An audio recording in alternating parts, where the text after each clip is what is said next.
இன்னைக்கு ஒரு 2 தொடர்ந்து நம்முடைய ஆராதனை நான் வரலனாலும் நம்ம சபையில போதிக்கிற பிரசங்கத்தை நான் கேட்டுருவேன்.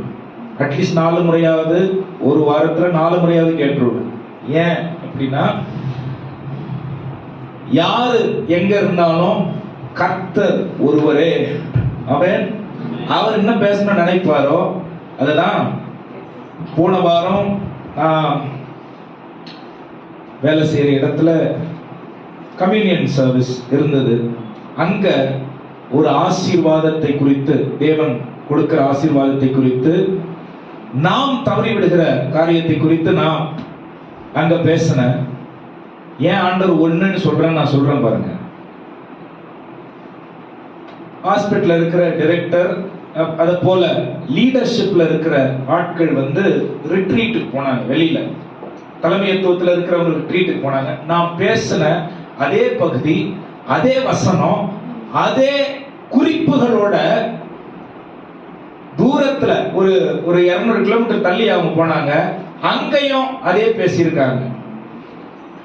அப்ப இங்க இருந்து இருக்கிற கிட்டத்தட்ட ஒரு 400 பேருக்கு அதே செய்தி, தலைவர்களாய் வெளில போன அங்க ஒரு 200 பேருக்கும் அதே செய்தி.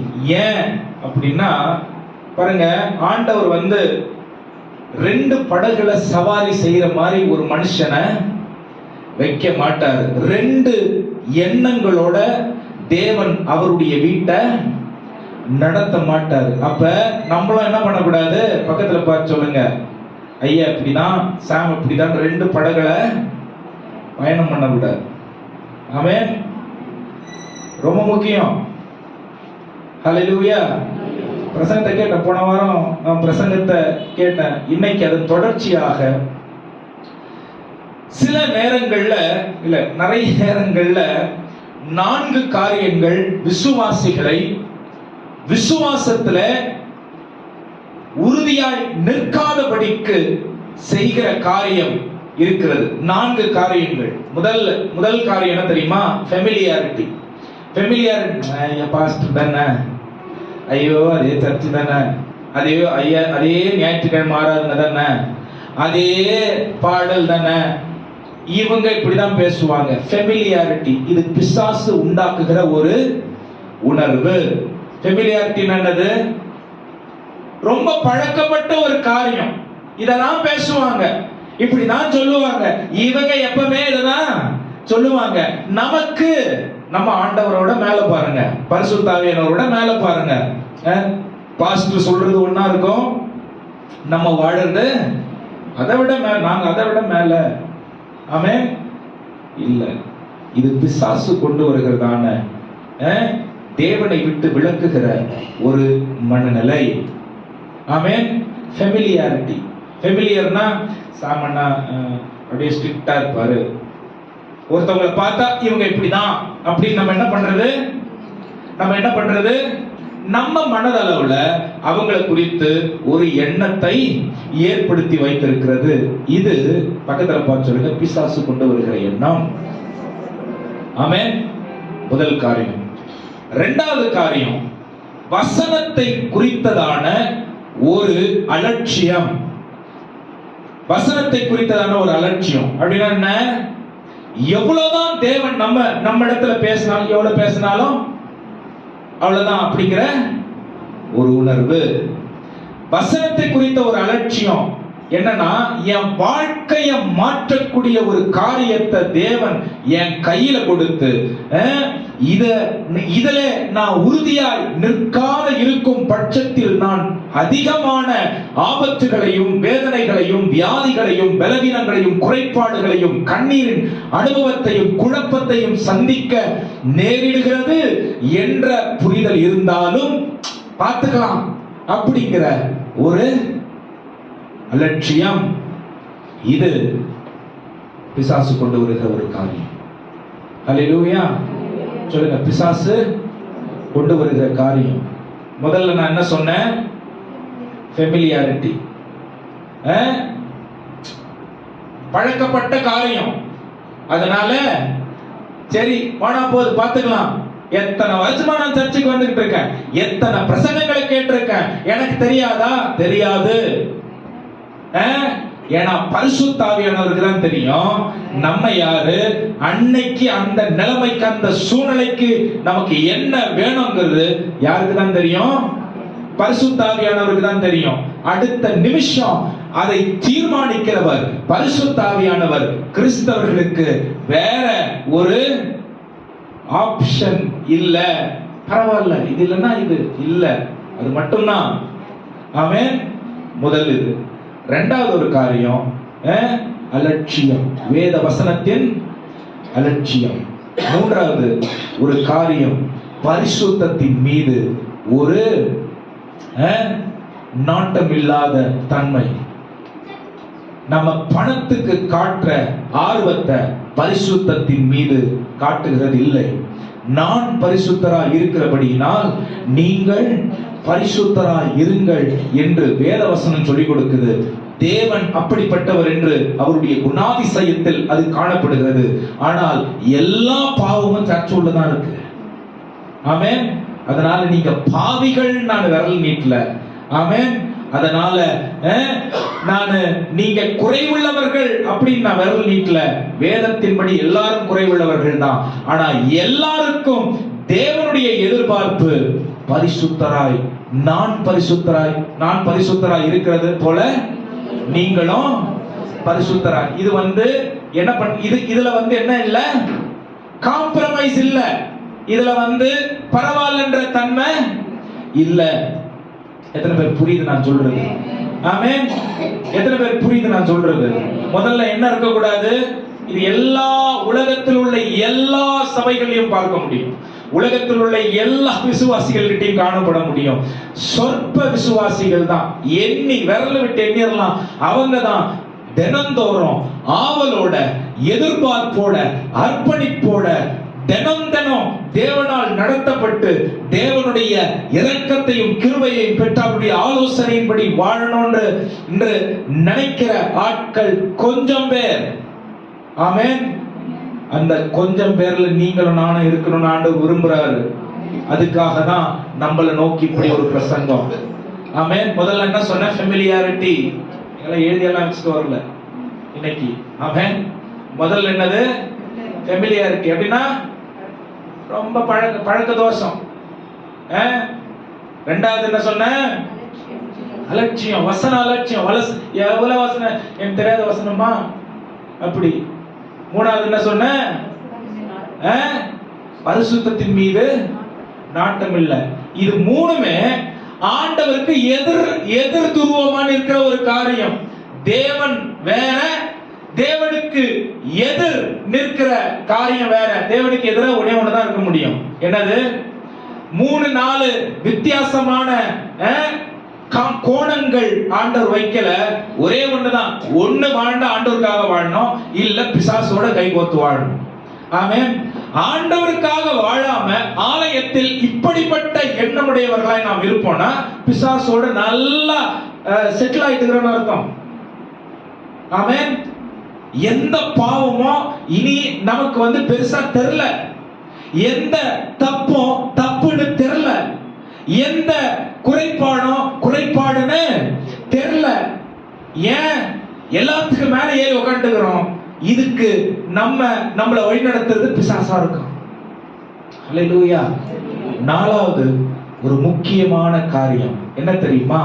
உறவில் விரிசல். இது ஊழியத்தில் இருக்கிறவர்களுக்கு பொருந்தும், விசுவாசிகளா இருக்கிறவர்களுக்கு பொருந்தும், குடும்பமா இருக்கிறவர்களுக்கு பொருந்தும், சபைக்கு வருகிறவர்களுக்கு பொருந்தும். இன்னைக்கு செலக்டிவ் அம்னீசியா இருக்கு. செலக்டிவா நான் இவங்களோட தான் சேருவேன், இவங்களோட நம்ம எல்லாம் ஒரு குடும்பம் வேதம் சொல்லுது. புரியுதா உங்களுக்கு? நம்ம எல்லாரும் அவங்க எனக்கு செட் ஆக மாட்டாங்க, நீ எப்படி பரலோகத்துல செட் ஆகுவ? ஆமென். நம்ம கூட தான் ஆண்டவருக்கு செட் ஆக மாட்டோம். அவர் கிருபையினாலே இரக்கத்தை நமக்கு தந்து அவரை நாம் தகுதி இல்லாத பட்சத்திலும் நம்மை ஏற்றுக்கொண்டிருக்கிற, தகுதி இல்லாதவங்களுக்கு தான் அவர் ரத்தத்தை சிந்தினார். ஆமென். இது ரொம்ப ரொம்ப முக்கியமான ஒரு காரியம். ரிலேஷன்ஷிப். என்ன ரிலேஷன்ஷிப்? என்ன ரிலேஷன்ஷிப் சொல்லுங்க. ஆண்டவர் வைத்திருக்கிற அந்த வழிமுறைகளை கீழ்ப்படிந்து அடிபணிந்து ஒப்பு கொடுத்து கட்டுகிறவர்களாய் இருப்பதற்கு தான் தேவன் நம்மை பிரித்தெடுத்து அழைத்து சேர்த்து நடத்தி கொண்டிருக்கிறார். ஆமென். உறவை அலட்சியப்படுத்தினா உறவை உண்டாக்குனவரை அலட்சியப்படுத்துற மாதிரி. ஆமென். ஆண்டவர் போதகரா உங்களுக்கு வச்சிருக்காருன்னா அவர் போதகர் தான். அவர் ஜீன்ஸ் பேண்ட் போட்டு அங்க வெளியே நின்னாலும் போதகர் தான். இங்க மேடையில நின்று ஒயிட் அண்ட் ஒயிட் ட்ரெஸ் போட்டாலும் போதகர் தான். போதகர் மாதிரி நான் பாடிடுறதுனால போதகர் ஆயிடுறது இல்லை. ஆமென். கத்தி கத்தி ஜெபம் பண்ணிடுறதுனால போதகர் ஆயிடுறது இல்லை. ஆமென். சொல்லுங்க ஹல்லேலூயா. எல்லாம் நான் கரெக்ட் அப்படின்றதுனால போதகர் உறவு. நான் எவ்வளவுதான் படிச்சு பெரிய ஆளா இருந்தாலும் எங்க அப்பாவுக்கு நான் அப்பா ஆக முடியாது. அவர் தான் எனக்கு அப்பா. ஆமென். ஆண்டவருக்கு நான் புள்ள. குடும்பத்துல இந்த ஒழுங்கு இருக்கா இல்லையா? அதே போல சபையிலும் இந்த ஒழுங்கு, இந்த உறவு தான் சமாதானத்தை கொண்டு வரும். இந்த ஒழுங்கு தான் ஒரு ஆரோக்கியமான ஆவிக்குரிய குடும்பத்தை வளர்க்கும். ஹல்லேலூயா. எல்லாரும் அறிவுள்ளவர்கள் தான், எல்லாரும் ஞானம் உள்ளவர்கள் தான். ஆல்பர்ட் ஐன்ஸ்டைன் தான் உலகத்திலேயே அதிகமா தன்னுடைய மூளையை உபயோகப்படுத்தி இருக்கான் அப்படின்னு சொல்லி அவனுடைய மூளையை மியூசியம்ல வைக்கணும்ன்ற அளவுக்கெல்லாம் ரெக்கமெண்டேஷன் பண்ணாங்க. ஆனா ஆல்பர்ட் ஐன்ஸ்டைன் அவ்வளவு அறிவாளியா இருந்தாலும் அவங்க அப்பாவுக்கு அவன் அப்பா ஆக முடியாது. அவங்க அப்பாவுக்கு அவன் புள்ளதான். ஆமென். அப்ப தேவன் நம்மை வைத்திருக்கிற இடத்தில் பலத்த கரத்திற்குள் நாம் அடங்கி இருந்தால், ஆலோசனைகளை கேட்டு அதன்படி கீழ்ப்படிந்து ஒப்பு கொடுத்து வாழ்ந்தால், ஏற்ற காலத்துல அவர் நம்மள உயர்த்துவார். நினைக்கிற பிரசங்கம். ஆனா இன்னைக்கு நான் பேச வேண்டிய காரியம் இதை ஒட்டிதான் இருக்கு. இந்த 4 காரியம் உங்ககிட்ட இருக்கான்னு செக் பண்ணிக்கங்க. இது 4 இல்லைன்னா நீ சரியா இல்லை, ரட்சிக்கவே படலன்னு அர்த்தம். ஆமென். ரட்சிக்கவே படலன்னு அர்த்தம். ஹல்லேலூயா. நான் எத்தனை வருஷம் சர்ச்சுக்கு வரேன்ற கணக்கை வச்சு நான் ரட்சிக்கப்பட்டுட்டேன்றது வேதம் சொல்லல. உறவில் சீர்பொருந்துவது தேவன் நம்மில் எதிர்பார்க்கிற காரியம். வேத வசனத்தின் அலட்சியங்கள் ஏன் எழுப்புதல் வரமாட்டேங்குது?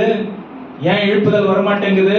எல்லா எழுப்புதலுக்கு முன்னாடி நான் போய் நிக்கிறேன், இப்படி நான் போய் நின்னுக்கிறேன், எனக்கு எல்லாம் தெரியும் அப்படின்னு ஒரு வரைமுறையை வைத்திருக்கிறேன். கத்தி கூச்சல் போட்டு ஒரு காரியம், ஒரு வரைமுறையை வைத்திருக்கிறேன். ஆவியானவரை முன்ன விடுறதுக்கு இடம் இல்ல. ஆவியானவருக்கு இடம் இல்ல, எழுப்புதலுக்கு இடம் இல்ல. ஆமென். பரலோகத்தின் காரியங்கள் வெளிப்படுவதற்கு வழி இல்ல.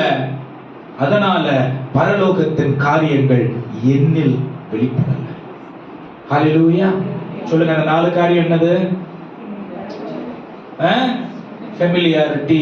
ரொம்ப தெரியும், எல்லாம் எனக்கு தெரியும். ஆமென். இருக்கக்கூடாது. பக்கத்துல பார்த்து சொல்லுங்க, இருக்கக்கூடாதுங்க. அது பிசாசு ஆவி. பிசாசதான் சொல்றான். பிசாசு இந்த எண்ணத்துடையவனா இருந்ததுனாலதான் நான் வானத்திற்கு ஏறுவேன், சிங்காசனத்தில் அமருவேன். அதே எண்ணம் தான். அது அப்படியே கொஞ்சம் ஸ்லோவா டோன் டவுன் பண்ணி சொல்லுங்க. எல்லாம் எனக்கு தெரியும். இதெல்லாம் எனக்கு தெரியாதா? இதுதான். ஆமென். 2வது என்ன சொன்ன? வசனத்தில் நீ தேவனுடைய குமாரனா இருந்தால் இந்த கல்லை, அவனுக்கு தெரியாது ஆண்டவருடைய குமாரன்னு போய் நோண்டுறது பாஸ்டர். அதே மனநல. 3வது என்ன சொன்ன? பரிசுத்தத்தின் மீது நாட்டம் இல்லை. எல்லாம் நான் சர்ச்சிலே வளர்றேன், எனக்கு தெரியும். அம்மா, அப்ப பரிசுத்தத்திற்கு முன்மாதிரியா தானே நான் இருக்கணும். ஆமென். 4வது என்ன சொன்னேன்? உறவுகள் ரொம்ப முக்கியம். உன்னிடத்தில் நீ அன்பு கூறுகிறது போல பிறரிடத்தில் அதுல காரணங்கள் கண்டுபிடிக்க கூடாது. ஆமென். ஆண்டவருடைய அன்பு காரணம் பார்த்து அன்பு செலுத்தின அன்பு இல்ல. ஹல்லேலூயா. பிள்ளைக்கு ஒரு அன்பு, சித்தப்பா பையனுக்கு ஒரு அன்பு இல்ல, ஒரே அன்பு தான். ஆமென். தேவனுடைய அன்பு. இது எல்லாத்துக்கும் மைய புள்ளி எதுனா பாவம். இன்னைக்கு அதை பத்தி தான் நான் பேச போறேன். ஹல்லேலூயா. ஆமென். எல்லாத்துக்கும் மைய பகுதி பாவம். ஒரு வசனத்தை வாசிக்கிறேன், நிறைய வசனங்களை கொடுக்க போறேன். ஏன்னா நம்ம சொந்த வார்த்தைலாம், நான் என் சொந்த வார்த்தையை நம்புறது இல்லை. ஆமென். என் மனுஷன், ஆமென், மனுஷன் என் சொந்த வார்த்தையை நான் நம்புறது இல்லை. ஆனா இந்த வார்த்தையை நான் சந்தேகப்படுறது இல்லை. ஆமென். இதை நான் சந்தேகப்படுறது இல்லை. ஹல்லேலூயா. ஒன்று சொல்லட்டுமா? ரட்சிக்கப்படாத நல்லவர்களும் இருக்கிறார்கள், ரட்சிக்கப்பட்ட கெட்டவர்களும் இருக்கிறார்கள். பக்கத்துல பார்த்து சொல்லுங்க, ரட்சிக்கப்படாத நல்லவங்களும் இருக்காங்க, ரட்சிக்கப்பட்ட கெட்டவங்களும் இருக்காங்க. ஆமென்.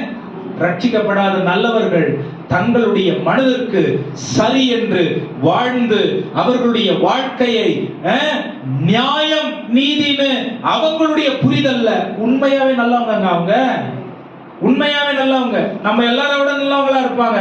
ஆனா இயேசு இல்லாதது பாவம். ஆமென். ரட்சிக்கப்பட்ட கெட்டவர்களுக்கு தேவன் பிள்ளை என்ற ஸ்தானத்தை கொடுத்திருக்கிற அந்த ஸ்தானம் எப்படிப்பட்ட ஸ்தானம் தெரியுமா? கிருபையினாலே கிடைத்த ஸ்தானம். ஹல்லேலூயா. இங்க யாரையும் நியாயத்திற்கு நான் வரல. ஆனா கிருபையினாலே விசுவாசத்தை கொண்டு ரட்சிக்கப்பட்டீர்கள். இது உங்களால் உண்டானதல்ல, தேவனுடைய ஈவு. ஆமென். தேவனுடைய ஈவு. அதனாலதான் எதையுமே, அதனாலதான் நான் சொல்றேன், தேவனை சார்ந்தே வாழறதுக்காக தான் நம்மளை அழைச்சிருக்காரு. ஆதாம் ஏவாளையும் அப்படிதான் படைச்சாரு, ஆபிரகாமையும் அப்படிதான் படைச்சாரு, தீர்க்கதரிசிகள் அப்படிதான் படைச்சாரு, யோவான் ஸ்நானகனை அப்படிதான் படைச்சாரு. இயேசு கிறிஸ்துவே அந்த மாதிரியை காண்பிக்க தான் பூமிக்கு வந்தாரு. ஆமென். புதிய ஏற்பாட்டு சபை தேவனை சார்ந்து பரிசுத்த ஆவியானவரால் நடத்தப்பட்டு வாழ வேண்டிய சபையாய் இருக்க வேண்டும் என்று தேவன் பிரித்தெடுத்து தெரிந்து கொண்டார். இன்னைக்கு புதிய உடன்படிக்கையில் வாழுகிற நாமும் தேவனை சார்ந்தே வாழ்வதற்காக தான் அவர் நம்மளை தெரிந்தெடுத்திருக்கிறார். அப்படின்னா என்ன அர்த்தம்? எனக்கு தெரியும்னு சாவர வரைக்கும் என்னால எதுவுமே சொல்ல முடியாது. ஆமென். சாவர வரைக்கும் ஆண்டவர் நான் நல்லா புரிஞ்சுக்கிட்டேனால சொல்ல முடியாது. இது எனக்கு தெரியும், இதை நான் பண்ணிடுவேன் அப்படின்னு நான் என்ன பண்ணக்கூடாது? ரொம்ப அப்படியே பயங்கரமா உடம்பெல்லாம் முறுக்கிக்கிட்டு என்ன பண்ணக்கூடாது? கிருபையினாலே விசுவாசத்தை கொண்டு ரட்சிக்கப்பட்டீர்கள். இது உங்களால் ஆனது அல்ல, தேவனுடைய ஈவு. ஹல்லேலூயா. சொல்லுங்க, தேவனுடைய. எபேசியர் 2:8 அதான் சொல்லுது. ஹல்லேலூயா. அதான் சொல்லுது. வாசிங்க இந்த வசனத்தை. 1 யோவான் 3ஆம் அதிகாரம் 4ஆம் வசனம். நிறைய பேரு இன்னைக்கு பாவத்தை எப்படியெல்லாம் அவங்க சௌகரியத்துக்கு மாத்திக்கணுமோ அவங்க சௌகரியத்துக்கு மாத்தி எது பாவம் இல்லைன்னு பேசுறாங்க, பிரசங்கம் பண்றாங்க. நான் நிறைய பிரசங்கம் கேட்கிறேன், பயமா இருக்கு. ஏன்னா வசனத்துக்கு வெளியில அது இருக்கு, தங்களுடைய மனித அறிவிலும் மனித புரிதல்லையும் இருக்கு. வேத வசனம் சொல்ற வசனம் பாவம் சொல்றத இன்னைக்கு சபைகளும் கூட மனிதர்களும் கூட ஆவிக்குரியவர்கள் கூட அது அப்படிலாம் இல்ல, இதெல்லாம் பரவாயில்ல, இதெல்லாம் என்ன பண்றது, அந்த நிலைமைக்கு போயிடுறாங்க. பாவம் தான், யார் செய்தாலும் பாவம் தான். ஆமென். பாவத்துக்கு நம்ம காரணங்கள் கொடுக்க முடியாது. பாவம் தான். பக்கத்துல பார்த்து சொல்லுங்க, கிறிஸ்தவர்களா இருக்கிறது ரொம்ப பாக்கியம். ஏன் தெரியுமா? கிறிஸ்தவர்களா இருக்கிறது ஏன் தெரியுமா பாக்கியம்?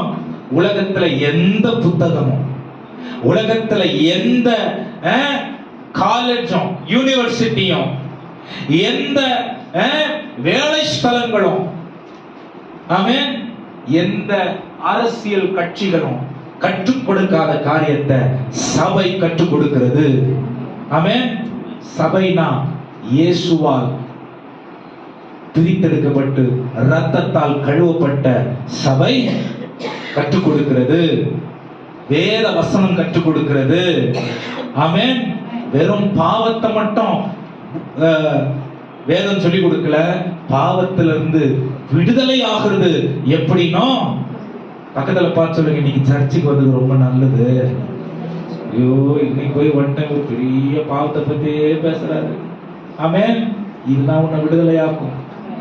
ஆமென். நீ ஆசீர்வாதம் ஆசீர்வாதம், ஐயோ பயங்கரமா அப்படியே நீ எல்லாத்தையும் பூமியில் உள்ள எல்லாவற்றையும் ஆதாயப்படுத்திய ஆத்துமாவை நீ நஷ்டப்படுத்தினால் உனக்கு லாபம் என்ன? ஆமென். ஹல்லேலூயா. எல்லாம் எனக்கு இருந்து ஆண்டவர் எனக்கு இல்ல அப்படிங்கிறதுக்கு பேர் என்னது? பக்கத்துல பார்த்து சொல்லுங்க, பாவம். ஆமென். பாவம் வேற எதுவும் பெருசா இல்ல நினைக்காதீங்க. எல்லாம் இருந்து ஆண்டவருடைய வாழ்க்கையில இல்லனா பாவம். ஆமென். அதை விட பெரிய பாவம் எதுவும் கிடையாது. அதுக்கு மேல நீ செய்யறது, கையில செய்யறது, காலில் செய்யறது எல்லாம் ஒன்றும் பெருசு கிடையாது. ஆண்டவர் வாழ்க்கையில இல்லைன்னா அது பாவம். ஆண்டவருக்கு முழுசா இடம் கொடுக்கலனா பாவம். ஆண்டவர் வாழ்க்கையை ஆளுகை செய்யலனா பாவம். ஆண்டவர் உன்னை வழி நடத்தலனா பாவம். வசனத்திற்கு நான் கீழ்ப்படியலனா அது பாவம். ஜெபிக்கலனா பாவம். பரிசுத்த வாழ்க்கை வாழலனா பாவம். சபையில என்னுடைய கூடுகையை நான் விட்டு விடுகிறது பாவம். மேட்டிமையா இருப்பது பாவம். மெத்தனமா இருக்கிறது பாவம். அலட்சியமா இருக்கிறது பாவம். இன்னும் 1000 சொல்லிட்டே போலாம். ஆமென். தேவன் இல்லாமல் இருப்பது பாவம். ஆமென். பக்கத்துல பார்த்து சொல்லுங்க, தேவன் எனக்குள்ள இருந்தா,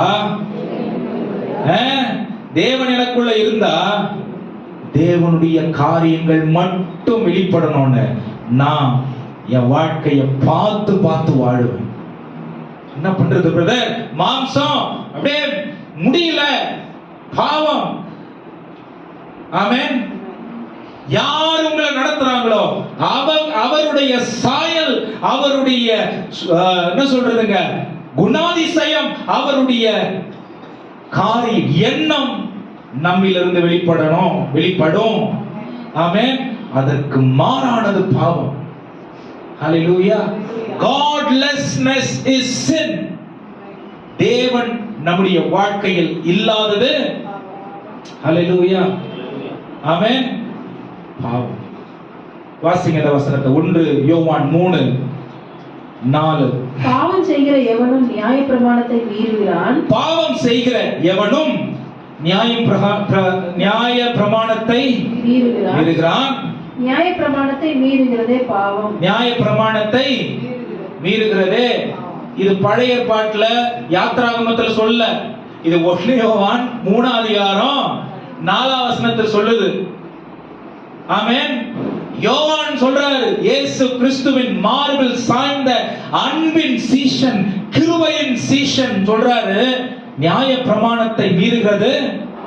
நியாயப்பிரமாணம்னா என்னது? ஆண்டவருடைய கட்டளைகளை மீறுகிறது பாவம். ஆண்டவருடைய கட்டளை எது? வேத வசனத்தை மீறுகிறது பாவம். ஹல்லேலூயா. 1. இரண்டாவது, யாரெல்லாம் எப்படிப்பட்டது பாவம்? முதல்ல சொன்ன தேவனுடைய வார்த்தையை மீறுகிறது பாவம். இரண்டாவது ரோமர் 3:23, எல்லாருக்கும் தெரிஞ்ச வசனம். ரோமர் 3:23 வேகமா வாசிங்க. எல்லாரும் பாவம் செய்து தேவனுடைய மகிமையை அற்றவர்களாய், தேவ மகிமையை விட்டு விலகி வாழுகிற வாழ்க்கை பாவம். ஆமென். தேவ மகிமையை விட்டு விலகி வாழுகிற வாழ்க்கை என்னது? I choose not to live in God's glory. நான் தீர்மானிக்கிறேன், நான் முடிவு பண்றேன் ஆண்டவருடைய மகிமைக்குள்ள நான் இருக்க கூடாதுன்னு. ஆதாம் முடிவு பண்ணா அது அவளுக்கு பாவமா மாறிடுச்சு. ஏவாள் முடிவு பண்ணா அது அவளுக்கு பாவமா மாறிடுச்சு. இன்னைக்கு அந்த ஒரு தீர்மானம் நம்ம கையிலே இருக்கு. ஆண்டவர் பார்க்கிறாரு.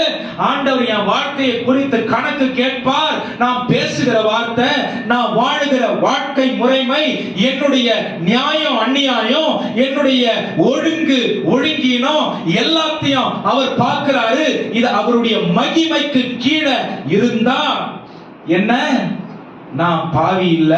அவருடைய மகிமையை விட்டு விலகி இருந்தா நான் பாவி. ஹல்லேலூயா. புரியுதுங்களா? பாவனா ஒரு பெரிய தப்பு பண்ணிடுறது பாவம் இல்ல. தேவனுடைய மகிமையை விட்டு விலகி இருப்பது. தேவனுடைய மகிமைனா என்ன? தேவனுடைய மகிமைனா என்ன? ரொம்ப ஈஸியா சர்ச்சுக்கு லீவ் போட்டுறோம்ல. ரொம்ப ஈஸியா 24 மணி நேரம் ஒரு நாள்ல இருக்கு. தூங்குறதுக்கு நேரம் இருக்கு, விளையாடுறதுக்கு நேரம் இருக்கு, டிவி பார்க்கறதுக்கு நேரம் இருக்கு, வேலைக்கு போறதுக்கு நேரம் இருக்கு, பணத்தை குறித்து யோசிக்கிறதுக்கு நேரம் இருக்கு, ஜெபிப்பதற்கு நேரம் இல்ல, வேதம் வாசிக்கிறதுக்கு நேரம் இல்ல. இது பாவம். இதுதான் பாவம். ஆமென். சுவிசேஷம் அறிவிக்கிறதுக்கு நேரம் இல்ல, இதுதான் பாவம். பொருளி பேசுறதுக்கு நேரம் இருக்கு, அந்த வாயை இயேசுவை பத்தி பேசுறதுக்கு நேரம் இல்ல, அது பாவம். ஆமென். எப்படி ஆசீர்வாதம் வரும் சொல்லுங்க? அவர் ஆசீர்வதிக்க ஆர்வமா இருக்காரு. ஆமென். ஆனா மகிமையில நம்ம இருக்கிறதுக்கு ஆயத்தமா இல்ல. ஆமென். ஆலயத்தை குறித்து ஒரு அலட்சியம், ஆலயத்தின் வேலைகளை குறித்த ஒரு அலட்சியம், தேவனுடைய நடத்துதலை குறித்த ஒரு அலட்சியம், தேவனுடைய சமூகத்தை குறித்த ஒரு அலட்சியம். இது பாவம். ஆமென். ஆர்வம் இல்லனா, தேவனுக்கு அடுத்த காரியங்களில் ஆர்வம் இல்லனா அது பாவம். ஆமென். தேவனுடைய மகிமை இல்லாமல் இருப்பது பாவம். ஹல்லேலூயா. யாக்கோபு 4:14-17 வாசிங்க. யாக்கோபு 4:17 வேகமா வாசிங்க. ஆதலால் ஒருவன் நன்மை செய்ய அறிந்தவனாய் இருந்தும், ஒருவன் நன்மை செய்ய அறிந்தவனாய் இருந்தும் அதை செய்யாமல் போனால் அது அவனுக்கு பாவமாய் இருக்கும். அது அவனுக்கு பாவமாய் இருக்கும். நல்லது செய்யணும்னு தெரியும், 4 பேர் என்னால ஆசீர்வதிக்கப்படணும்னு தெரியும். அந்த ஆசீர்வாதத்தை நான் எப்படி மற்றவங்களுக்கு கொடுப்பேன்னா, தேவன் எனக்குள்ள கொடுத்திருக்கிற கிருபைகளினாலே, தாளந்துகளினாலே, புரிதலினாலே, இரக்கத்தினாலே, தேவன் எனக்குள்ளே வைத்திருக்கிற நடத்துதல் எப்படிப்பட்டதா இருக்கிறது என்று எனக்கு தெரிந்து நான் அதை செய்யாமல் போனால் அதுக்கு பேர் என்னது சொல்லுங்க? எல்லாம் கொஞ்சம் சத்தமா சொல்லுங்களேன். ஒரு 1970 பிரசங்க அது மாதிரி பேசணும்ல. இந்த பிரசங்கம் தான் சபைக்கு தேவை. ஏன்னா ரொம்ப ஈஸி ஆயிடுச்சு. ஆலயம்னா ரொம்ப அப்படி ஆயிடுச்சு. பணம்னா ஐயோ பணமா அப்படின்னு வாயை பொழக்கிறது.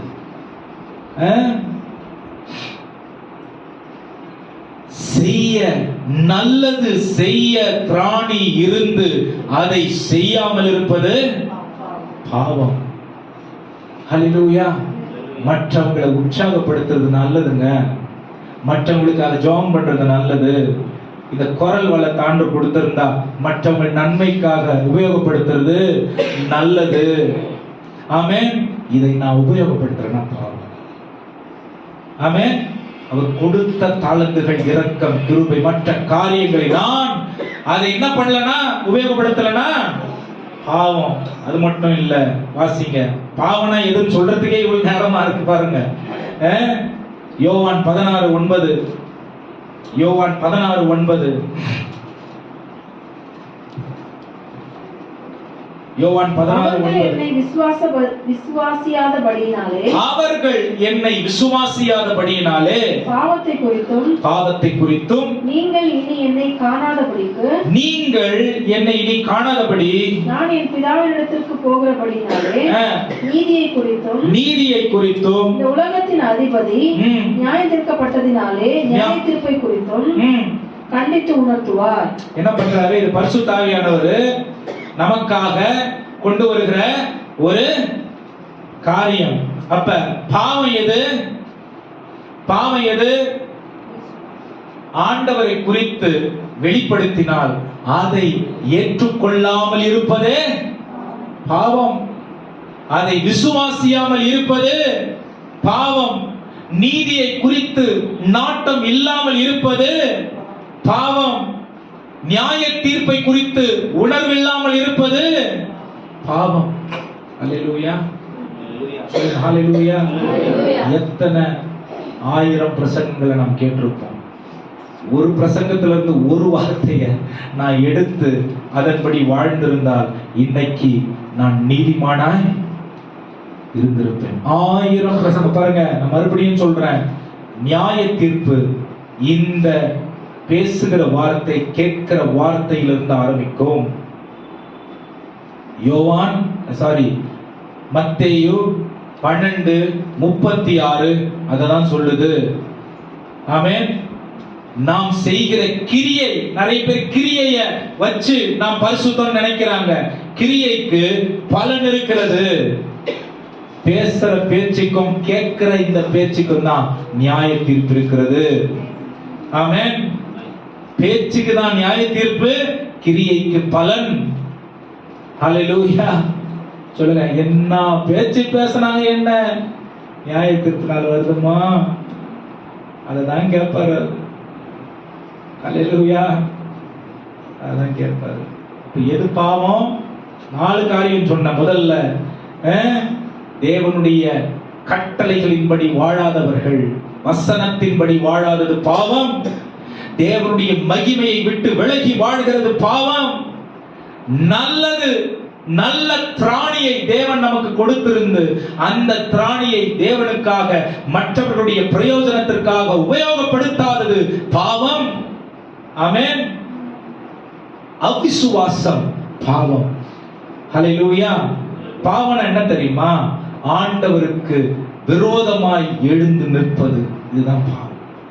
ஆண்டவர் கண்டிக்கிறாரு, உணர்த்துறாரு, எச்சரிக்கிறார்னா அதுக்கு ஒப்பு கொடுத்து மனம் திரும்பி தேவன் கிட்ட சேராம, நான் சரி ரொம்ப தூரம் உள்ள போயிட்டேன், அங்கதான் இருக்க, ஒண்ணும் பண்ண முடியாது. பாவம். தேவனுக்கு விரோதமாய் நின்னு தேவனை எதிர்க்கிறதற்கு அது அடையாளமாய் இருக்கிறது. ஹல்லேலூயா. ஆமென். நான் பாவம் செஞ்சேன்னா ஆண்டவரை எதிர்க்கிறேன். ஆமென். நான் கீழ்ப்படிஞ்சேன்னா ஆண்டவருக்குள்ள, ஆண்டவரோட இணைந்திருக்கிறேன். ஆமென். பாவம் செஞ்சா ஆண்டவருக்கு ஆப்போசிட்.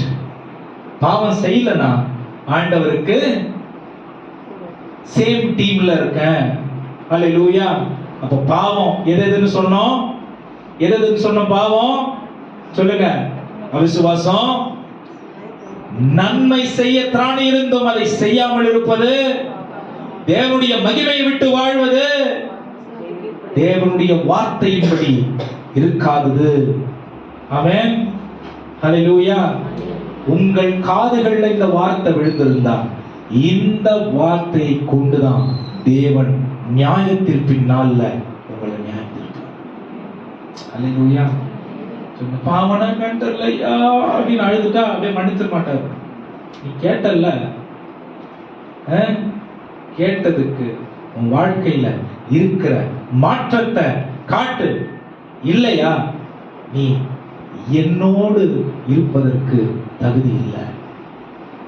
நியாயத்திற்கு இறங்கணும். பக்கத்துல பார்த்து சொல்லுங்க, ஜட்ஜ்மெண்ட் இஸ் ஃபார் ரியல். நியாய தீர்ப்பு நிச்சயமா இருக்கு. ஏன்னா வேதம் சொல்லுது. ஆமென்.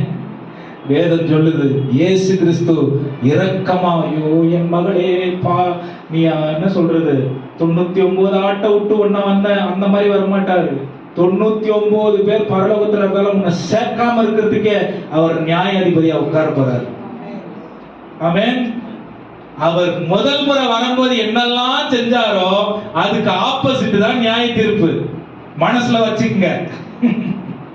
கிருபையும் இரக்கமும் தயவும் பொறுமையும் இன்னைக்கு இருக்கு. ஆனா நியாய தீர்ப்பின் நாள்ல தண்டனையும் ஆமென் புறக்கணித்தலும் இதுதான் இருக்கும். ஏன் தெரியுமா? நியாயமுள்ள நீதி உள்ள நியாயாதிபதி அவர் நியாயம் செய்தே ஆகணும். நீதியினாலே நியாயம் செய்தே ஆகணும். ஆமென். அன்னைக்கு எக்ஸ்பிளைன் பண்றதுக்கு டைம் இல்ல, எக்ஸ்பிளைன் பண்றதுக்கு டைம் இல்ல. அன்னைக்கு அவர் கேட்கறதுக்கு ஆமா ஆண்டவரே இல்ல ஆண்டவரே அவ்வளவுதான் டைம். ஆமென். ரெடியா இருப்பாங்களாம் 2 தூதர்கள் அப்படியே இழுத்துட்டு போய் எங்க போடுறதுக்கு? எனக்கு தெரிஞ்சு கோடான கோடி தூதர்கள் வெயிட் பண்ணுவாங்க. ஏன்னா அவர் இரக்கமா கொடுத்த பல வருஷங்கள், பல 10 ஆண்டுகள், 80 60 70 வாழ்ந்த அந்த நாட்கள்ல இரக்கமா கொடுக்கும் பொழுது மனதுல அந்த இரக்கத்தை புரிந்து கொள்ளாமல் இருந்த நமக்கு we don't deserve a place with God, தேவனோடு இருப்பதற்கு தகுதியற்றவர்களாய் நாம் மாறி விடுகிறோம். ஆமென். அப்ப ரொம்ப முக்கியமான ஒரு விஷயம் பிரியமானவர்களே, பாவம் ரொம்ப ஒரு சாதாரணமா அலட்சியமா எடுத்துக்கொள்கிற ஒரு வார்த்தை. SIN ஒரே ஒரு 3 வார்த்தை நினைச்சுக்காதீங்க, 3 லெட்டர் நினைச்சுக்காதீங்க. உங்க வாழ்க்கையின் தலையெழுத்தை மாற்றுகிற இந்த 3 வார்த்தை தான் பயன்படுகிறதாய் பிசாசால் பயன்படுத்தப்படுகிறதாய் இருக்கிறது. வெளிப்புறமா செஞ்சிருது தேவன் மன்னிச்சுவாரு, இல்ல இல்ல இல்ல இல்ல, மனசுல யாருக்கும் தெரியாம செய்யற காரியமும் ஆண்டவருக்கு தெரியும். நியாய தீர்ப்பு வெளியில வர காரியங்கள் மட்டும் இல்ல, உள்ள வர காரியங்கள் கூட இருக்கு. ஹல்லேலூயா சொல்லுங்க, ஹல்லேலூயா. இரண்டாவது ஒரு காரியம், யார் பாவி? முதல்ல நான் சொன்னேன் எது பாவம் அப்படின்னு சொன்னேன். இரண்டாவது யாரு பாவி? வாசிங்க ரோமர் 3:10. அந்தபடியே நீதிமான் ஒருவனாகிலும் இல்லை, நீதிமான் ஒருவனாகிலும் இல்லை, உணர்வுள்ளவன் இல்லை, உணர்வுள்ளவன் இல்லை, தேவனை தேடுகிறவன் இல்லை. பாருங்க, யார் பாவியா? தேவனை தேடாதவன் பாவி, உணர்வில்லாதவன் பாவி. வாசிங்க தொடர்ந்து. எல்லாரும் வழி தப்பி வழி தவறி போய் அப்படின்னா என்ன அர்த்தம்? அவங்க இஷ்டத்துக்கு வாழறவங்க பாவி. யார் பாவி? அவங்க மைண்டுக்கு வரத வாழுறது. யார் வாழுறாங்களோ அவங்க பாவி. உணர்வில்லாதவர்கள் பாவி. தேவனுடைய வழியில் நடக்காம வழி விலகி வாழ்கிறவர்கள் பாவிகள். நான் சொல்ல, உங்க கையில இருக்கிற பைபிள் தான் சொல்லுது. ஆமென். பாவம்னா என்னன்னு சொன்ன, பாவினா பாருங்க. இரண்டாவது யார் பாவி தெரியுமா? சங்கீதம் 51:5. நான் துர்குணத்தில் உருவானேன், என் தாய் பாவத்தில் தரித்தாள். பூமியில் உள்ள எல்லா மனிதர்களும் பாவிகள். ஆமென். நீதிமான் ஒருவரும் இல்லை, எல்லாரும் பாவம் செய்து ஏகமாய் கெட்டு போயிருக்கிறவர்களாய் இருக்கிறோம். நம்ம ஒரு நாள் இருந்தோம். இன்னைக்கு தேவனுடைய இரக்கத்தினாலே, இயேசு கிறிஸ்துவின் சிலுவை பாடுகளினாலே, அவருடைய ரத்தம் சிந்துதலை கொண்டு நம்மை அவர் நீதிமான் ஆக்கி இருக்கிறார். ஆனாலும் நான் சொன்ன பாருங்க, மைண்ட்லயே வச்சுக்கங்க, ரட்சிக்கப்படாத நல்லவனும் இருக்கான், ரட்சிக்கப்பட்ட கெட்டவங்களும் இருக்காங்க. மைண்ட்ல வச்சுக்கங்க. நியாய தீர்ப்பு எல்லாருக்கும் ஒரே மாதிரி தான் இருக்கும். ஆமென். அவன் போய் நான் யாருக்கும் துரோகம் பண்ணல, என் மனசாட்சி கேட்டபடி நான் சரியா இருந்தேன். இயேசுவை ஏற்றுக்கிட்டியா? இல்ல, நரகத்துக்கு போ. ஆமென். நான் இயேசுவை ஏற்றுக்கிட்டேங்க, என்னால என்ன பண்றது, பலவீனம், நரகத்துக்கு போ. ஆமென். ஏன் தெரியுமா? அவரையே அவர் பலியா உருக்கி ஒப்பு கொடுத்து தேவனுடைய சித்தத்திற்கு எப்படி வாழணும்னு பூமியில காட்டிட்டு போயிருக்காரு. அவர் காட்டலன்னா பரவாயில்ல, காட்டிட்டு போயிருக்காரு. அதன்படிதான் நம்ம வாழணும்னு நமக்கு அவர் ஆண்டவருங்க. மனுஷனாய் எல்லா பாடுகளும் நிறைந்தவராய் இயேசு இருந்தார் வேதம் சொல்லுது. இருந்தும் குற்றமற்றவராய் பூமியில் வாழ்ந்தார் என்று வேதம் சொல்லுகிறது. மரிக்கிற வரைக்கும் தேவனுடைய சித்தத்திற்கு ஒப்பு கொடுத்து கீழ்ப்படிந்து வாழ்ந்து தேவனுடைய மகிமையை அவர் பூமியில் நிலைநாட்டினார் வேதம் சொல்லுது. ஆமென்.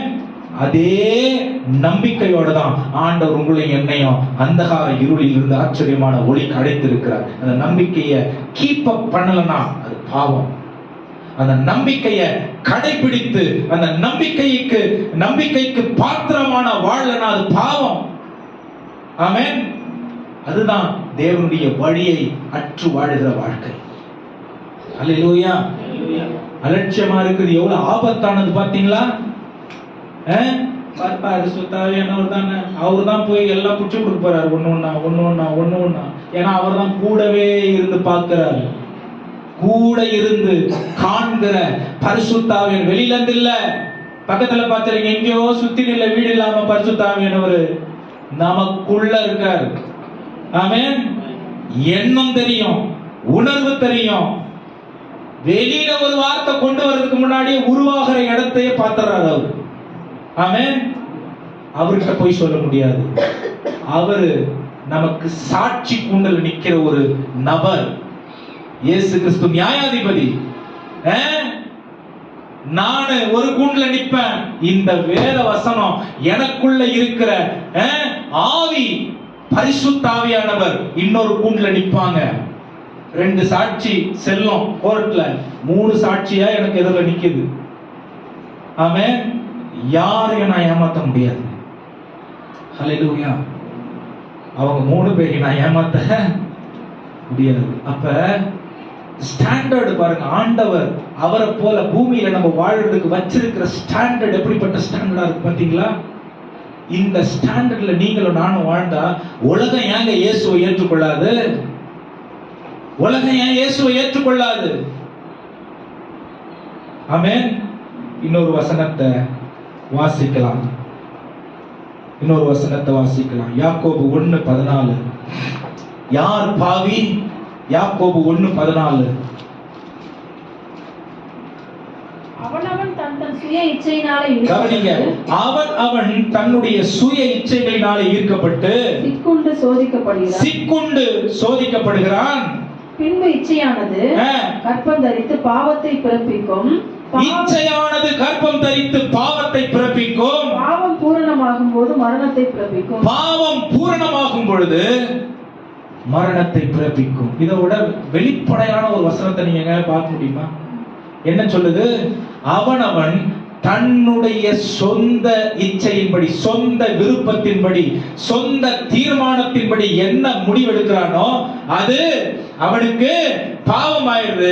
அந்த பாவம் மரணத்தை அவனுடைய வாழ்க்கையில கொண்டு வந்துருது. ஆமென். யார் பாவி? சொந்த இச்சைக்கு இடம் கொடுத்து தேவனுடைய விருப்பத்திற்கு மாறாய் வாழுகிறவன் பாவி. ஆமென்.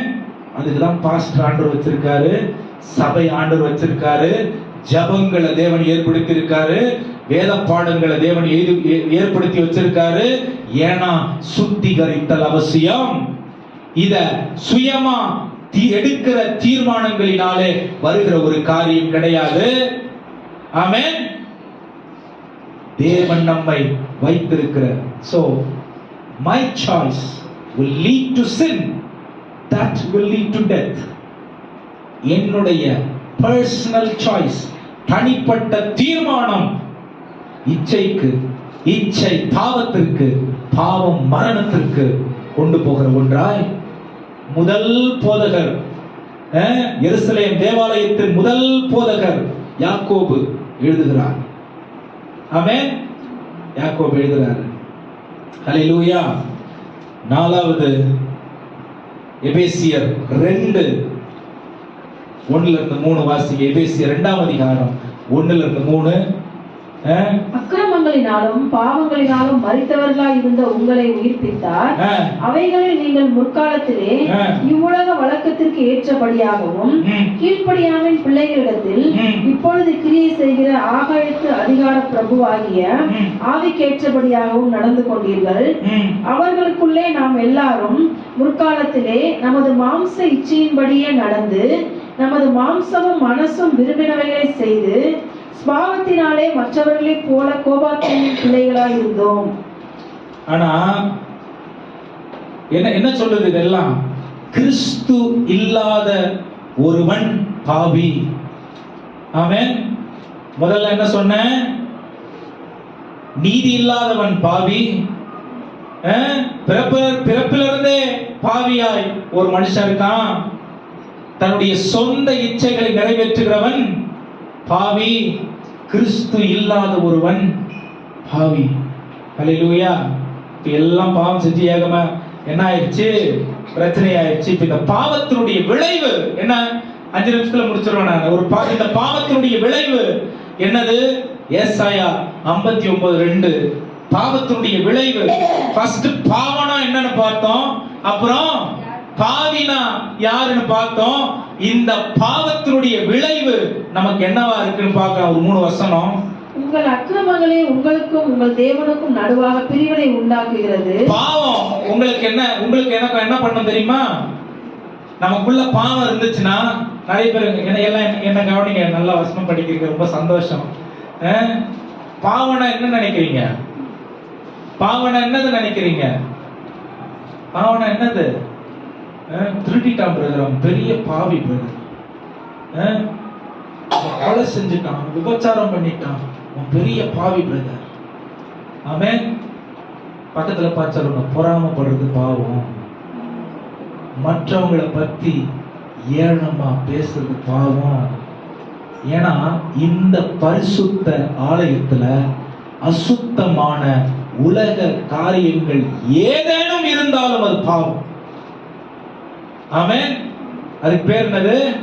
பாவம். நீங்க அதை வாய் திறந்து சொல்றீங்க. மற்றவங்களை பத்தி நீங்க தவறா வாய் திறந்து இன்னொருத்தவங்க கிட்ட பேசுறதுக்கு பேர் பொறணி கிடையாது. மனசுல நினைக்கிறது. ஆமென். பொறணிதான், அது பாவம் தான். அதன் சம்பளம் மரணம். ஹல்லேலூயா. சொல்லுங்க ஹல்லேலூயா. இவ்வளவு பயங்கரமான ஒரு விஷயத்தை டீல் பண்ணிக்கிட்டு இருக்கோம் தெரியுமா? என்ன அர்த்தம்? நம்ம விடுவித்துக் கொள்ள முடியாத ஒரு நிலைமையில இந்த பூமியில இருக்கிறோம். இதுக்குதான் நமக்கு சபை தேவை.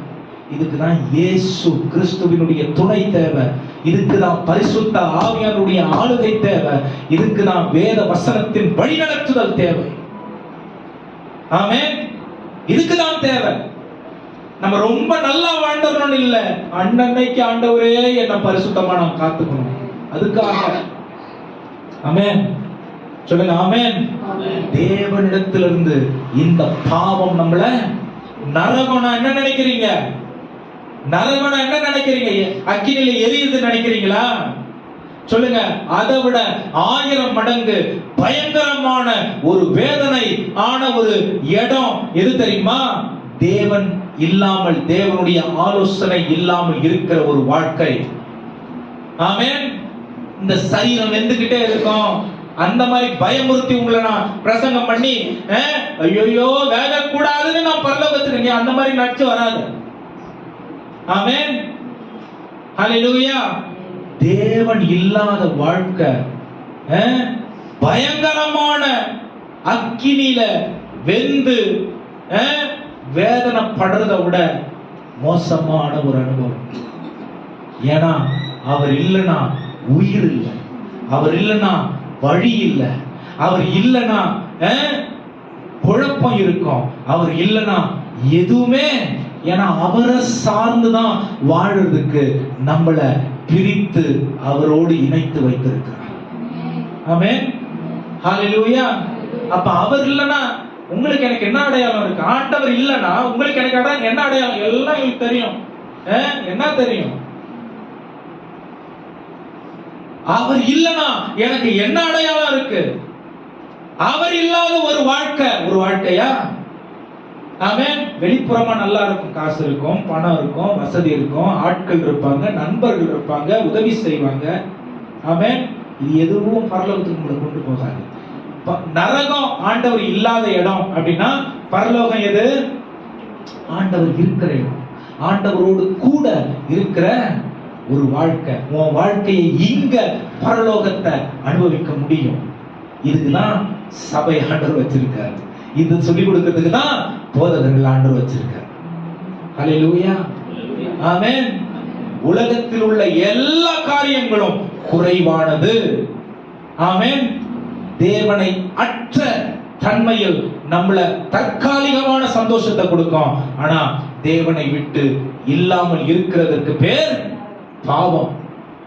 ஆமென்.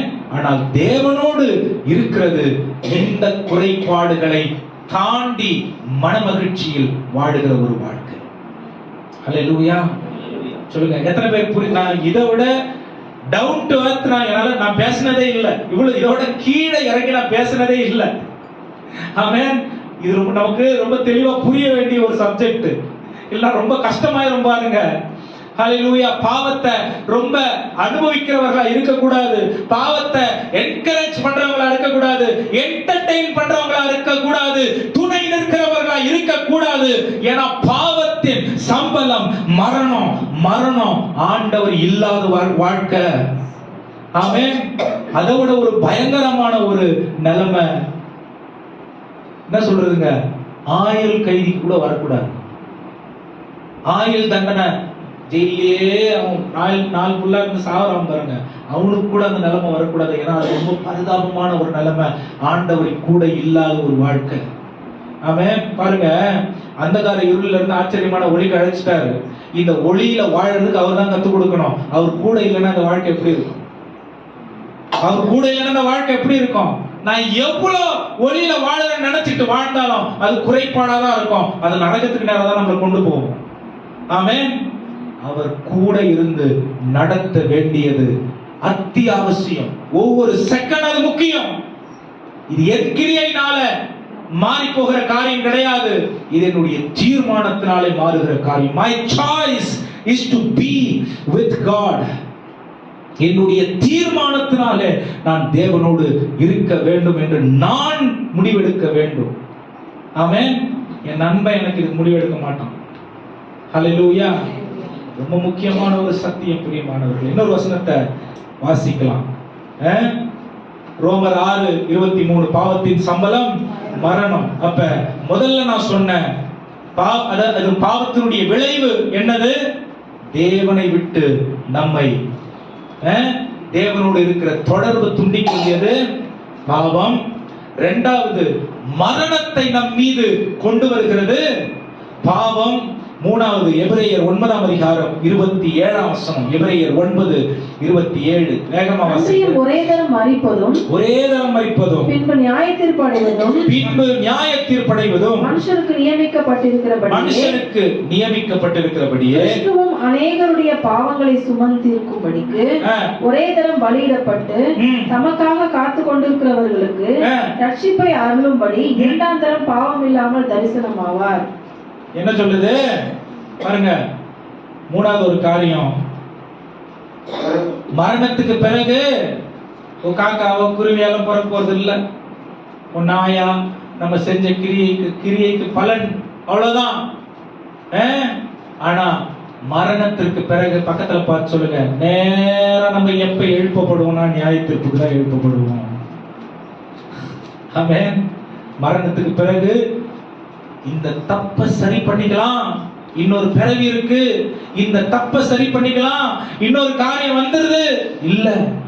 மரணத்துக்கு பிறகு நேரா நியாய தீர்ப்புக்கு எழுப்பப்படுவோம். ஆமென். ஹல்லேலூயா. அப்ப நியாய தீர்ப்பு நான் சந்திக்கிறதுக்கு எப்பவுமே பக்கத்துல பார்த்து சொல்லுங்க, பாவம் இல்லாதவனா இருக்கணும். ஹல்லேலூயா. பரிசுத்தவானா இருக்கணும். வேதத்தின்படி வாழ்கிறவர்களா இருக்கணும். ஆமென். தேவன் விரும்புகிற பிள்ளைகளா இருக்கணும். அவரால் நடத்தப்படுகிறவர்களா இருக்கணும். அப்ப நியாயத்திற்கு குறித்து நான் பயப்பட வேண்டிய அவசியம் இல்ல. ஹல்லேலூயா. சரி, நமக்கு இவ்வளவுதான் முடிவா? இப்ப உங்க மனநலம் என்னவா இருக்கும் தெரியுமா? சொல்லட்டுமா? நானு முடிஞ்சிச்சுடா, முடிஞ்சு போச்சு, எல்லாம் போய் அங்க நரகத்துல வேக வேண்டியதான். கிடையாது. நமக்கு ஒரு நம்பிக்கை இருக்கு. ஆமென். நமக்கு ஒரு நம்பிக்கை இருக்கு, நிச்சயம் இருக்கு. ஆமென்.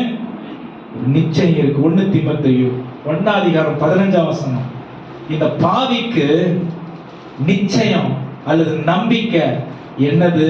1 தீமோத்தேயு 1:15 பாவி பாவிகளை ரட்சிக்க கிறிஸ்து இயேசு உலகத்தில் வந்தார், பாவிகளை ரட்சிக்க கிறிஸ்து இயேசு உலகத்தில் வந்தார் என்கிற வார்த்தை உண்மையும் எல்லா அங்கீகரிப்புக்கும் பாத்திரமுமானது. இயேசு வந்தாரா அப்படின்ற சந்தேகம் நிறைய பேருக்கு.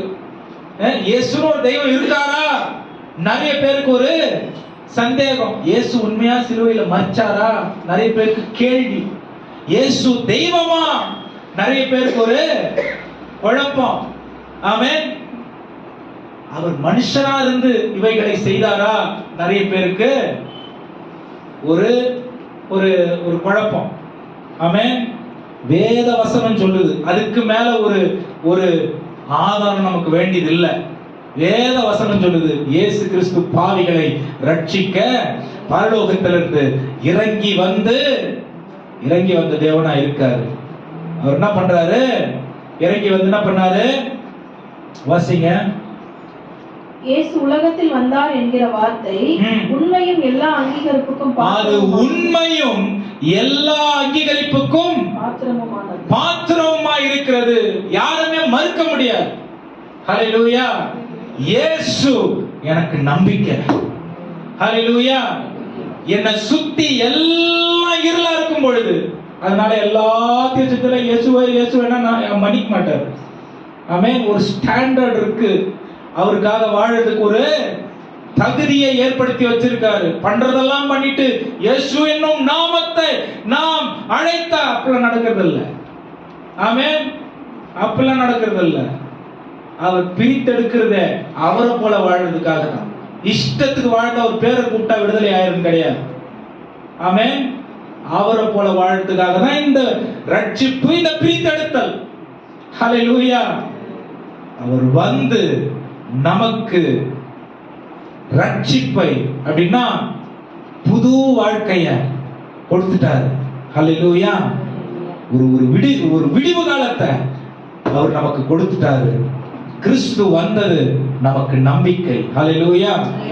எபேசியர் 1:7 அவருடைய ரத்தத்தினாலே நமக்கு கிடைத்திருக்கிற பாவ மன்னிப்பு. கிறிஸ்து வந்து ரத்தம் சிந்தினதினாலே நமக்கு கிடைத்திருக்கிற பாவ மன்னிப்பு. 2 கொரிந்தியர் 5:17 ஒருவன் கிறிஸ்துவுக்குள் இருந்தால் அவன் புது சிருஷ்டியாய் இருக்கிறான். புதிய ஆரம்பம் கிறிஸ்து நமக்கு கொடுக்கிறார். ஹல்லேலூயா. புதிய ஆரம்பம் கிறிஸ்து நமக்கு கொடுக்கிறாரு. அப்படின்னா என்ன அர்த்தம்? பாவத்துல இருந்து மறுபடியும் வந்து இங்க ஜெபம் பண்றதுனால ஒரு விடுதலை கிடைச்சிரும் இல்ல. ரட்சிக்கப்பட்டுட்டா சாவர வரைக்கும் கிறிஸ்துவுக்காக வாழணுங்கிற தீர்மானம். ஆமென். அவருக்கு பாவம் பிடிக்காதனா நானும் பாவத்தை வெறுக்கணும். ஆமென். அவருக்கு அசுத்தம் பிடிக்காதனா நானும் அசுத்தத்தை வெறுக்கணும். அவர் நீதியை விரும்புறாருன்னா நானும் நீதியை விரும்பணும். அதுதான் புதிய வாழ்க்கை கிறிஸ்துவுக்குள் நமக்கு அவர் ஏற்படுத்தி இருக்கிறது. ஆமென். உலகம் சொல்றது எல்லாத்தையும் பண்ணிட்டு நான் கிறிஸ்தவன் என்கிறதுனால நான் கிறிஸ்துவ வெளிப்படுத்துகிறது இல்லை. அவர் விரும்பாததை நானும் விரும்பக்கூடாது. அவர் விரும்புறதை நானும் விரும்பணும். அது கிறிஸ்தவம். அதுக்கு உயிரை போனாலும் தொடர்பு எல்லாத்துக்கும் வந்து அந்த அந்த கோடு போட்டிருக்காங்க பாருங்க, அந்த கோட்ல நிக்கணும். ஆமென். நானும் நிக்கணும், என் குடும்பமும் நிக்கணும், கோட்ல நிக்கணும். ஏன்னா இயேசு தான் எல்லாத்தையும் தீர்மானிக்கிற இடத்துல இருக்கிறாரு, நான் இல்லை. ஆமென். அந்த ஆப்ஷன் ஆண்டவர் எனக்கு கொடுக்கல. அன்னைக்கு அந்த பழத்தை திங்கிறதுக்கும் இவங்களுக்கு ஆண்டவர் அந்த ஆப்ஷனை கொடுக்கல. இன்னைக்கு எது நல்லது எது கெட்டதுன்னு நான் தீர்மானிக்கிறதுக்கு ஆண்டவர் அந்த ஆப்ஷன் எனக்கு கொடுக்கல. இயேசுதான் அளவுகோல். யார் அளவுகோல்? எது பரிசுத்தம் யார் தீர்மானிக்கிறது? இயேசுதான் அளவுகோல், நான் இல்லை. ஆமென். அப்ப அவர் சொல்றதை கேட்டு அவர் விரும்புகிறபடி வாழ்ந்து அவர் காட்டும் வழியில் நடக்கிறது நம்மை பரலோகத்திற்கு நேராக கொண்டு போகும். ஹல்லேலூயா. அவரே சொல்லுவாரு, உண்மை முத்தம் உள்ள ஊழியக்காரனே உள்ளவா, நான் போட்ட அளவுகோல நீ தாண்டல, நீ எனக்குரியவன் வா. ஆமென். அவருக்கு எவ்வளவு பெருமையா இருக்கும். உங்களை நீங்களும் நானும் அவருக்காக அவர் சொன்னபடி அவர் காட்டின வழியின்படி முறைமையின்படி வாழ்ந்து அவர்கிட்ட பிதாவுக்கு முன்னாடி அவருக்கு எவ்வளவு பெருமையா இருக்கும். இன்னைக்கு அவருக்கு பெருமையா வாழ்ந்துட்டு இருக்கோமா, அவருக்கு தலைவலியை கொண்டு வந்துட்டு இருக்கோம். ஆமென். எவ்வளவு பெரிய தியாகத்தை செஞ்சு அவர் போய் பிதாவின் வலது பாரசத்துல உட்கார்ந்து உங்களுக்காக எனக்காக விட்டு கொடுக்காம இன்னும் அவர் பரிந்து பேசி கொண்டிருக்கிறார். ஆமென். அவர் விட்டுல. அதனாலதான் இன்னைக்கு நீங்கள் நானும் கிருபையினால பாதுகாக்கப்பட்டிருக்கோம். பாதுகாக்கப்பட்டு இன்னைக்கு பாவம் செஞ்சா இன்னைக்கு செத்து போயிருக்கோம். அதான் பைபிள் சொல்லுது, பாவத்தின் சம்பளம் மரணம். ஆனா சாகாம இருக்கிறது இயேசு இன்னைக்கு எனக்காக உட்கார்ந்து பேசிக்கிட்டு இருக்காரு. பிதாவின் இடத்துல உட்கார்ந்து பேசிக்கிட்டு இருக்காரு. ஆமென். விட்டுறல. ஆமென். நம்ம விட்டுருமே இயேசுவ, நம்ம சுயத்துக்காக, நம்ம தேவைக்காக, நம்ம பெருமைக்காக, நம்முடைய ஆதாயத்துக்காக நம்ம விட்டுருமே இயேசுவை. நம்ம விட்டுருமே, அளவுகோல மீறி உலகத்து பக்கம் போயிடுறோமே, பாவத்துல விழுந்துடுறோமே, அவ்வளோ தியாகத்தை உதறி தள்ளி மரணத்துக்கு நேரா வாழ்க்கை போயிருதே. ஆமென். சொல்ல முடியுமா உங்களால், ஆண்டவரே என்னால நீங்க தலைமை எடுத்துக்கு நான் விட மாட்டேன் ஆண்டவரே. பிதாவின் வலது பிதா ஆண்டவர் பிதாவெல்லாம் கொஞ்சம் யோசிச்சு பாருங்க. அந்த பரலோகத்தினுடைய சீனை ஒரு முறையும் நீ நான் தப்பு செய்யும் போது மீறும் பொழுது இயேசுவை எப்படி பார்ப்பாரு? பிதாவானவர் இயேசுவை எப்படி பார்ப்பாரு? அவர் பரிந்து பேசுறாரு, இரக்கத்தின் தேவன். ஆமென். ஆனா நம்மளை நம்பி நான் தான் அளவுகோல் வாழ்ந்த அந்த இயேசுவை பிதாவுக்கு முன்னாடி அந்த தலைகுனியை விடலாமா? ஆமென். அவர் நம்மளை நம்புறாரு. பரிசுத்தத்திற்கு அளவுகோலாய் நீங்களும் நான் இந்த உலகத்தில் இருக்கணும் நம்புறாரு. ஹல்லேலூயா. அதுக்குதான் நம்பிக்கையா அவர் நமக்காக வந்திருக்கிறார். ஹல்லேலூயா. சொல்லுங்க ஹல்லேலூயா. எல்லா கண்களை மூடி இன்னைக்கு கர்த்தரை நோக்கி பார்க்கணும். ஒருவேளை நம்மிடத்துல குறைகள் குற்றங்கள் காணப்படும். இன்னைக்கு இதை விட வெளிப்படையா எது பாவம், யார் பாவி, பாவத்திற்கு என்ன பாவத்திற்கு என்ன கான்சிக்வென்சஸ், அதனுடைய விளைவு என்ன, நமக்கு இயேசு கொடுத்திருக்கும் நம்பிக்கை என்னங்கிறத இன்னைக்கு நம்ம கேட்டோம். கண்களை மூடி சொல்லுங்க, ஆண்டவரே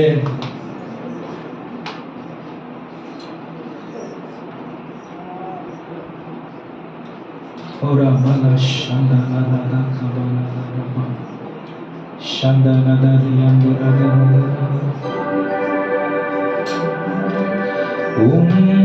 இரத்தத்தால் என்னை கழுவிடுமே, பிள்ளையா என்னை மாற்றிடுமே, இரத்தத்தால் என்னை கழுவிடுமே, பிள்ளையா என்னை மாற்றிடுமே,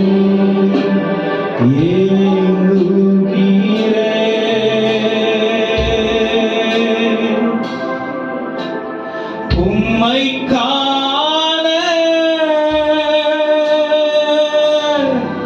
எல்லாம் எழுந்து நின்று எப்பொழுது சொல்லுங்க, உம் முகம் காண்பேன், உம் முகம் காண்பேன். சொல்லுங்க, தாகமாய் ஒரு விஷயம் என்ன சுத்திகரிச்சிருக்க அப்பான்னு கேளுங்க. அனுதினம் துதிக்கிறேன் உம்மில் தாகமாய் தாகமாய். பாடலுக்காக பாடாதீங்க பிரியமானவர்களே. இயேசுவின் தியாகம், அவருடைய சாக்ரிஃபைஸ் பெருசு, பலி பெருசு.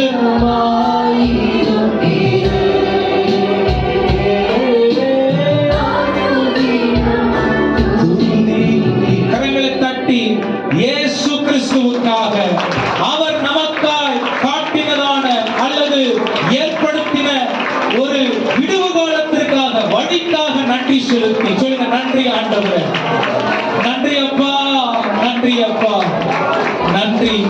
ஒரு விஷயம் ஏதாவது மனசுல உங்களுக்கு உங்களை குத்திக்கிட்டு உங்க வாழ்க்கையில ஒரு வடு போல இருக்கா, அப்படியே 2 கரத்தையும் வானத்துக்கு நேரம் உயர்த்தி சொல்லுங்க, நான் மன்னிச்சிருங்க ஆண்டவரே.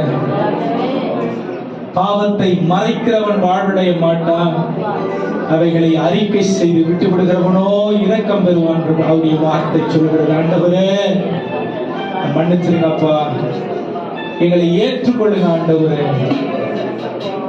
எங்களுடைய மீறுதல்களை மன்னித்து விடுங்க ஆண்டவரே. உமக்கு பிரியமுள்ள வாழ்க்கை இந்த பூமியில வாழ எங்களுக்கு கிருபை செய்யுங்க. எங்களை தாழ்த்தி ஒப்பு கொடுக்கிறோம். துதி கன மகிமை நீர் எடுத்துக் கொள்ளும். வந்த ஒவ்வொருவரையும் ஆசீர்வதித்தருள்வீராக. இயேசுவை அளவுகோலாக வைத்து பூமியில் வாழ எங்களுக்கு கிருபை செய்யும். உம்மை மாத்திரம் உயர்த்துகிறோம். இயேசுவின் நாமத்தில் ஜெபம் கேளுங்கள் நல்ல பிதாவே. நம்முடைய கர்த்தராய் இருக்கிற இயேசு கிறிஸ்துவின் கிருபையும் பிதாவாகிய தேவனுடைய அன்பும் பரிசுத்த ஆவியானவருடைய அந்யோன்ய ஐக்கியமும் சமாதானமும் சந்தோஷமும் நம்மோடும் நம்முடைய குடும்பங்களோடும் என்றும் என்றும் சதா காலம் நிலைத்திருப்பதாக. என் ஆத்துமாவே கர்த்தரை ஸ்தோத்திரி, பரிசுத்த நாமத்தை ஸ்தோத்திரி. என் ஆத்துமாவே கர்த்தரை ஸ்தோத்திரி, அவர் செய்த சகல உபகாரங்களையும் மறவாதே. கர்த்தர் உங்களை ஆசீர்வதிப்பாராக. சமாதானத்தோடு கடந்து